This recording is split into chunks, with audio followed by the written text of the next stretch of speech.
Hi friends, ஐநர் துணை சீரியலில் நாளைக்கு என்ன நடக்க போகுதுன்னு பார்க்கலாம். கார்த்திகா அவங்க வீட்டுக்காரரை கூட்டிகிட்டு ஊருக்கு கிளம்பி போகிறப்போ, ஏன் உங்கள் மாமா வீட்டுக்கு மட்டும் உங்கள் அம்மா அப்பா விடவே மாட்டேங்கிறாங்க?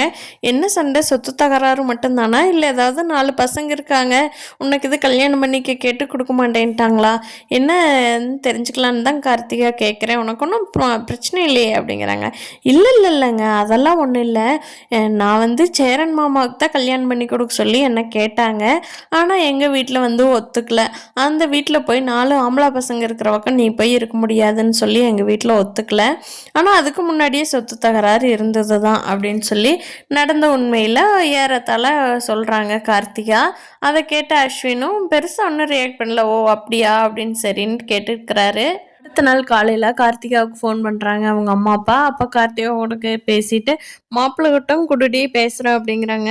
அஸ்வின் வாங்கி பேசுகிறப்போ எல்லாம் பேசிட்டு கடைசியாக கேட்குறாரு, ஏனுங்க ஆண்டி சைரன் அண்ணா நல்லா இருக்கார்ல, அவருக்கு ஏன் கார்த்திகாவை கல்யாணம் பண்ணி கொடுக்கலாம், ஏன் வெளியில் மாப்பிள்ளை தேடுனீங்க அப்படின்னு கேட்குறாங்க. இவங்களுக்கு தூக்கி வாரி போட்டுருது.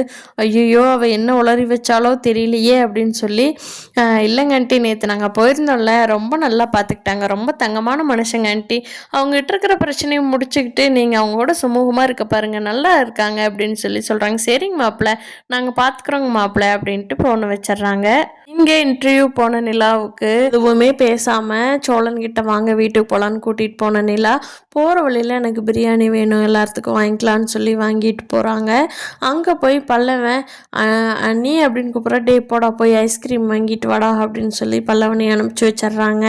பல்லவன் ஐஸ்கிரீம் வாங்கிட்டு வந்து எல்லோரும் சாப்பிட்லான்னு உட்கார்றப்ப தான் நிலா எல்லோரும் கேட்குறாங்க, கம்பெனி மேட்டர் என்னாச்சுன்னு. இருங்க நான் ஃப்ரெஷ்அப் ஆகிட்டு சொல்கிறேன் அப்படின்ட்டு வெயிட் பண்ணிவிட்டு எல்லோரும் சாப்பிட்லான்னு உட்கார்றப்ப நிலா சொல்கிறாங்க, நான் கம்பெனிக்கு போன இடத்துல ஹச்ஆராக இருந்தது யார் தெரியுமா, அந்த சூர்யா அப்படிங்கிறாங்க.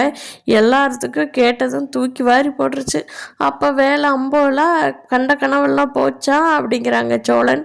அதுக்கு நிலா இருந்துட்டு, எப்படிங்க போகும், இவனோட கம்பெனி இல்லைன்னா எனக்கு வேறு கம்பெனியே இல்லையா, நீ அந்த வீட்டிலேருந்து வெளியே வந்துடுன்னு அவனுக்கு எல்லாம் பண்ணித்தரேன்னு சொன்னான், போடா இவனேன்ட்டு நான் தூக்கி போட்டு வந்துட்டேன்னு எனக்கு பயங்கர கோவம்னு, அதனால தாங்க நான் பிரியாணி வாங்கிட்டு வந்தேன், பல்லவனையே ஐஸ்கிரீம் வாங்கிட்டு சொன்னேன், எல்லோரும் நல்லா சாப்பிடுங்க, அவன் என்ன எனக்கு வேலை கொடுக்கறது, நான் என்ன வேலைக்கு போகிறது, நான் வேறு கம்பெனிக்கு போய் பெரிய ஆள் ஆகி காட்டுறேன் அவன் முன்னாடி, அவன் சென்னைக்கே வந்துட்டேன் நான் ஆஸ்திரேலியாவை விட்டுட்டு, அதனால் அவன் முன்னாடியே நான் நல்ல கம்பெனிக்கு வேலைக்கு போய் காட்டுறேன், அப்போ தான் அவனுக்கு நல்லா உரைக்கும் அப்படின்னு சொல்லி நிலா சொல்கிறாங்க. இதை கேட்ட எல்லாருமே ஆச்சரியப்பட்டு நிலாவையே பார்த்துட்டு இருக்காங்க. நிலாவுக்கு இவ்வளோ கோபம் வருமானு சரின்னு சொல்கிறாரு. அப்படியாம்மா, நீ செஞ்சதாம்மா கரெக்டு, அவனோட கம்பெனிக்கெல்லாம் வேலைக்கு போக வேண்டாமா, அவனு வேறு கம்பெனியே இல்லை பார்த்துக்கலாமா அப்படின்னு சப்போர்ட் பண்ணுறாங்க. பார்க்கலாம் ஃப்ரெண்ட்ஸ், அடுத்து என்ன நடக்க போகுதுன்னு. நிலா வீட்டிலேருந்து நிலாவை கூப்பிட போகிறாங்களா என்னங்கிறத வரும் நாட்களில் பார்ப்போம். இந்த வீடியோ பிடிச்சிருந்தா லைக் பண்ணிக்கோங்க. நம்ம சேனல் இன்னும் சப்ஸ்கிரைப் பண்ணாதவங்க சப்ஸ்கிரைப் பண்ணிக்கோங்க. தேங்க்யூ.